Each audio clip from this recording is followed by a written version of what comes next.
Thank you, Judge. All right, Detective, before we took our break, I had asked you if that was how it's supposed to be done, protocol, to have a suspect who is a threat crawl towards you as an officer. You would sometimes have suspects approach you, but the tactic of having someone crawl towards you in the manner that I observed in the video was nothing that I've ever been trained or observed.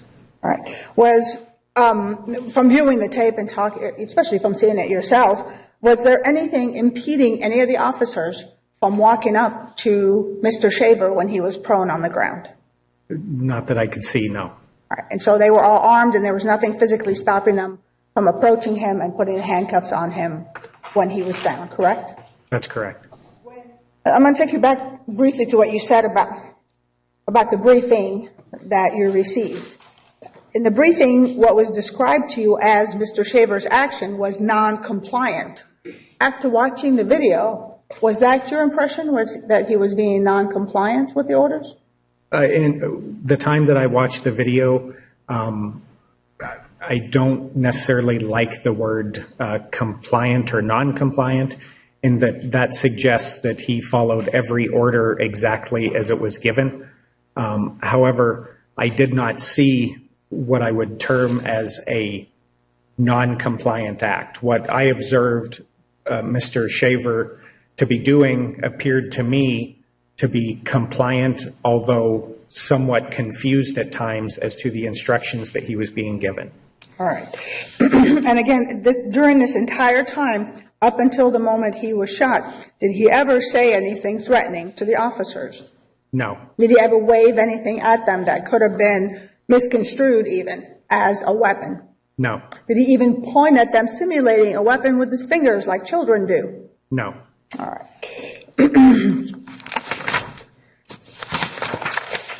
Was Mr. Shaver told at any point why he was being asked to come out of that room? No. When they called him, could he have been asked about a weapon? Hey, do you have a weapon in that room? Or we got a call that there was a weapon in that room? Objection, conjecture. Sustained. Was there anything stopping the officers from asking any questions they wanted of him? Let's just make it in general terms. Objection as to what time? What are you talking about? Sorry, when they called. When they called up to the room? No, I mean, they obviously, if they were on the phone, they could have delivered any message. I obviously do not have firsthand knowledge, and it's obviously not on the tape of exactly what the exchange was on the phone, so I don't know if they did or they didn't either. All right. But according to the police reports that you read in the interviews, did anyone explain to him why he was being asked to come out? Not that I know of, no. All right. And when he was out, right, and the sergeant was talking to him, was he asked at any point about a weapon? No, he was not, that I recall. Okay. Nobody asked him, hey, do you have a weapon on you? What's in your pockets? Empty them out? Any of that business? There was nothing like that, no. All right. And the female, Miss Portillo, she was carrying a big purse, right? It was kind of rather large purse. Looked like it was full of things. Is that right? Yes. All right. Did they ask her about any weapons in there? No. All right. And in fact, when she was arrested, they left her purse right in front of Mr. Shaver. Is that correct? I mean, in front of him, not directly, but on the floor ahead of him. It was in front of him. All right. And so nobody went to get that, correct? Correct. Or look into it to see if it had any weapons in it. Correct. All right. And yet the impression that you got from Mr. Brailsford and the sergeant was that they felt that there was a threat coming from Mr. Shaver, correct? Objection, irrelevant. Can I hear the question again? I said, and yet the Mr. Brailsford and the sergeant said that they felt threatened by Mr. Shaver. The objection's overruled. I'll allow it. I'm sorry, I didn't object to that question. She asked a different question to which I objected. I don't object to that question. Okay, that's my question. I'm sorry, I need to know what the question is again. All right, the question was, despite the fact that nobody looked in the bag, right? Mr. Brailsford and Sergeant Langley both said that they felt threatened by Mr. Shaver, correct? Sergeant Langley wrote in his report he perceived a threat. Okay. Officer Brailsford told me that he perceived that same threat and that he was terrified by it. Okay. And now, until you interviewed the defendant, Mr. Brailsford, you don't know who he spoke to before you got to him, correct? That's correct. You don't know what he did up until the time that you talked to him, correct? That's correct. And is that true of the other officers and detectives also at the scene? That's correct. The other officers wrote a supplemental report to the incident, and I did not speak with them or interview them because they were completing a supplemental report. Okay. So they wrote their own reports of what happened? That's correct. All right. We talked a little bit about that earlier.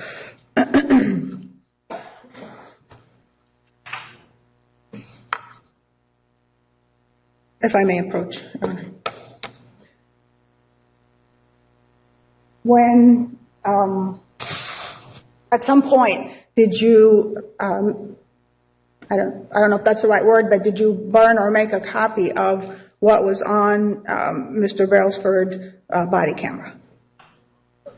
I made copies for the county attorney's office. Okay. What happened to the original, so to speak? The original was downloaded from the camera into the police department's video system that stores those. Okay. I don't know exactly what the official name of that storage unit is, but it's downloaded into there. All right, so it's not like a regular camera where it ends up on a disk and that disk itself is the original that's stored somewhere. It's actually a machine that stores it, and then you can burn a disk from that. Is that correct? Yes, and I actually didn't, because the video was restricted so that other officers couldn't view it. I actually had to contact the administrators of the video system, and they provided me a digital copy of the video in order to then burn for the county attorney's office or view. Okay. We had talked earlier briefly about the other officer, Officer Doan, I believe, who also had a camera. Is that who it was? Yes. Okay. And did you watch that view as well? Yes, I did. Did you watch it that night or at a later date? I didn't realize that Officer Doan had a camera probably until a week later, so I can't specify an exact date of when I watched it, but it would be approximately a week later. Okay. And was his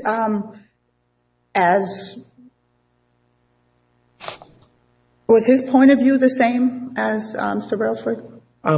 Obviously not, because he was on the other side of the hallway, so it's not an exact point of view. So the cameras are picking up obviously different views. However, the substance as far as who said what and when it was said and what actions were requested, they appeared to match. Was Officer Doan, because we don't know exactly the point of view of anyone else, but as far as Officer Doan, because you watched that the tape, was he able to see Mr. Shaver the entire time? No. Okay. Why is that, if you could tell us?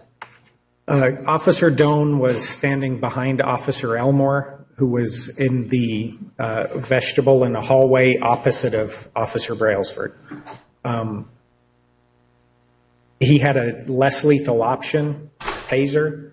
Officer Elmore had a rifle, so Officer Doan was partially behind Officer Elmore.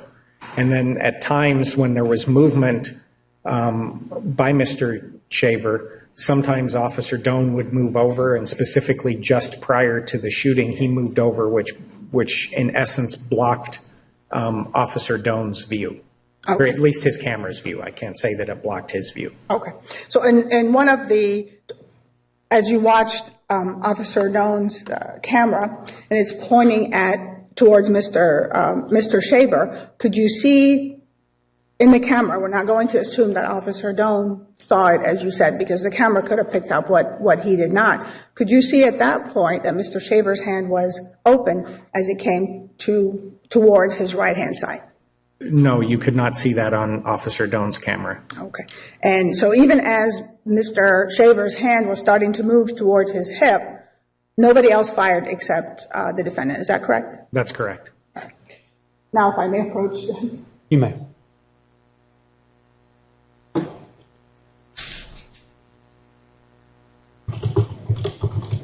Approach the witness. You may.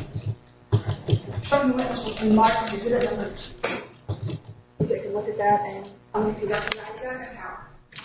Yes, I do. This is a DVD copy of Officer Doan and Officer Brailsford's body camera video from the incident. I viewed the video this morning. Then I initialed the DVD with my badge number and the date. And as you watched it this morning, as you just said, is it an actual copy of those two individuals' body camera videos? Yes, it is. Your Honor, I'd say we remove this evidence under seal, however. And that is Exhibit 2. Yes, sir. Any objection? No, Your Honor, with the one caveat that, but I'm in. 2 is admitted under seal. Prior to making its findings, and that's all I have for now. Thank you.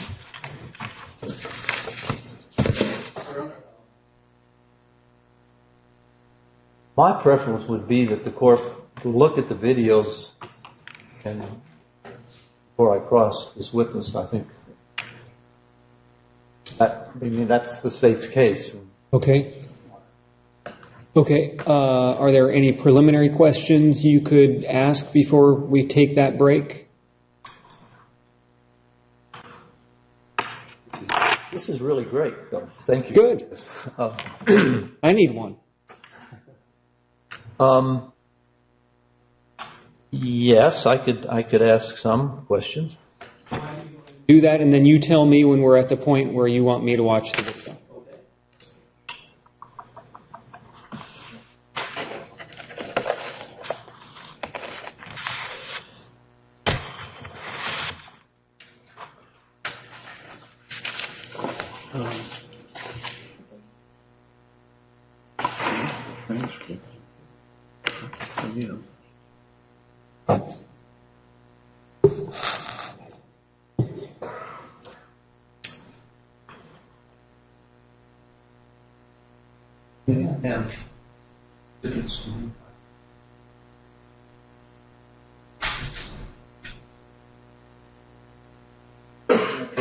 You may. Oh, sorry.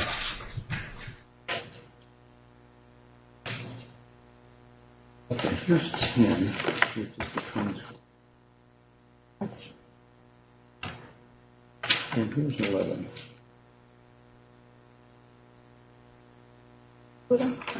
No. Okay.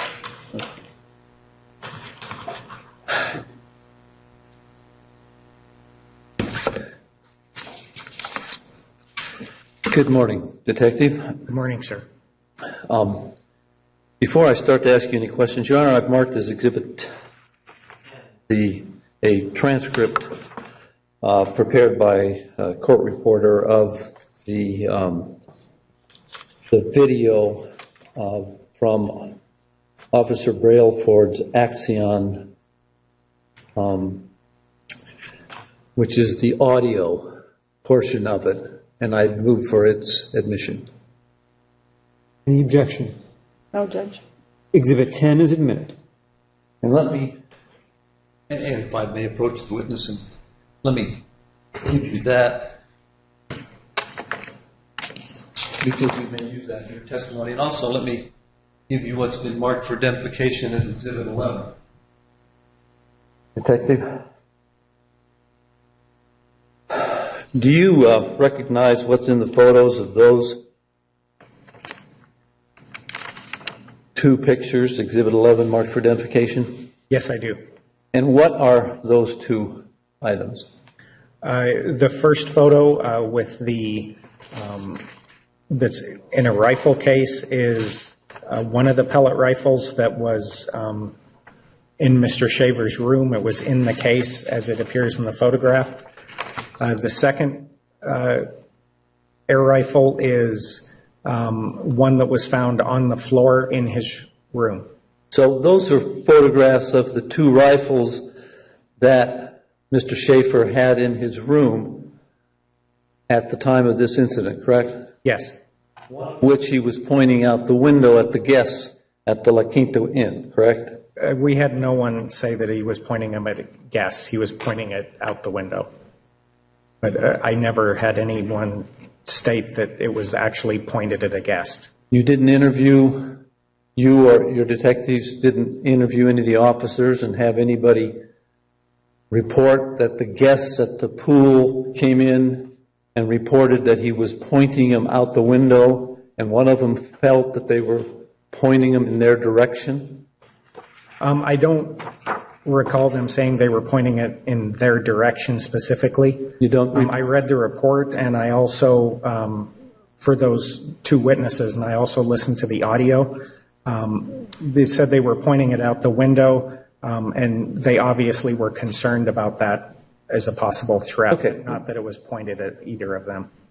Okay, so you don't recall any reports from any of the guests or any of the front desk personnel at La Quinta Inn that reported that the guests felt that this rifle was being pointed at their direction? I don't recall that they may have said that they felt it might have been pointed at their direction, but I don't recall seeing anything that said that the rifle was pointed at them or they perceived a threat from it, but I don't recall anyone specifically saying it was pointed at them. No, I said at their direction, sir. In their direction. I don't recall them saying it was pointed in their direction either. It's possible, but I don't recall that. All right. And you mentioned Miss Portillo, and you mentioned that she was interviewed, Yes. and that you mentioned that you interviewed her. Yes, I did.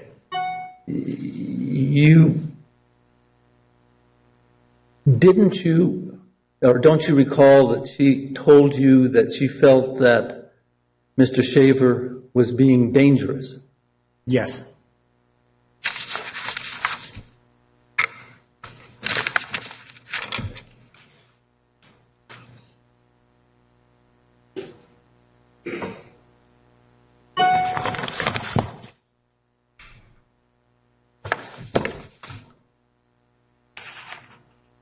And when you interviewed her concerning how Mr. Shaver was handling this rifle when he was pointing it out the window,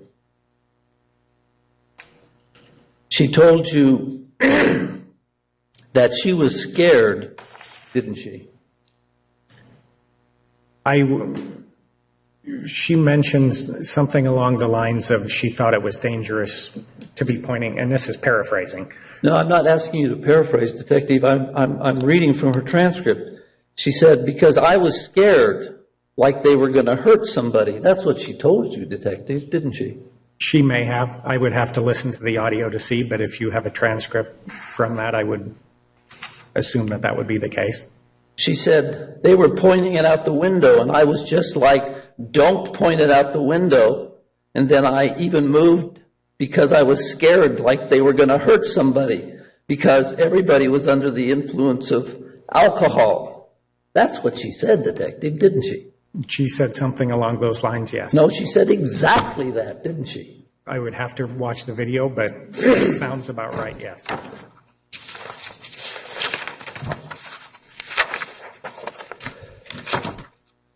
Well, do you have a transcript of what she said in her audio? I do not have a transcript of it, no. All right. But in your report, she said she tried to get them to stop pointing out the window, and she tried not to get her fingerprints on it because she felt they were dangerous. That's correct. Now, you watched this video how many times? More than I can count, sir. Not only have you watched it more times than you can count, but you have watched it in slow motion. That's correct. How many times have you watched it in slow motion? That would be the same, more times than I can count. And you did that many times before you wrote your report and put your impressions in your report, sir. Is that a fair statement? Yes, I was doing that as I was writing my report. And you mentioned that in your report, right? Yes.